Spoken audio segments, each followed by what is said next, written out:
Бір күні капитан теңіздің жағалауынан өзінің кемесіне қарай кетіп бара жатса, теңіздің жағалауында жолдың бойында бір кісі айқайлап тұр екен.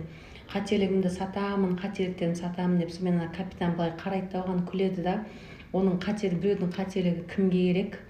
Қызық екен мына кісі дейді да, жанындағы адамдарды жинап кемеге отырып кетеді. Кеме сосын теңізде дауыл тұрып, қатты дауыл тұрып, ана кісілер әрең дегенде өздерін аман алып қалып, сонымен теңіздің жағалауына келіп, әрең дегенде құтылып, ертесіне өзін тіктеп жинап қайтадан теңіздің жағасына келсе, кешегі кісі әлі айқайлап тұр екен. Кешегі кісі әлі тұр екен, қателіктерімді сатамын деп. Сонымен капитан бағана кісінің қасына барады да, сіз қателіктерді сатамын деп, сіздің қателіктеріңіз кім алады дейді да. Сонымен ана кісі оған қарап, кеше сіз осы кемеге мінген кісі сіз ба дейді. Сонымен дауыл тұрып, әрең өздеріңіз аман алып қалдыңыздар ма дейді. Капитан, сен қайдан білесің дейді да. Сөйтсе жаңа кісі өзімнің қателіктерін сатамын деген екен да. Сол сияқты біреу өзінің инстаграмда біреу өзінің қателігін айтып, осыны қайталамаңдар қыздар, мен осыдан өттім деп айтып жатса, сенің өмірің кімге керек,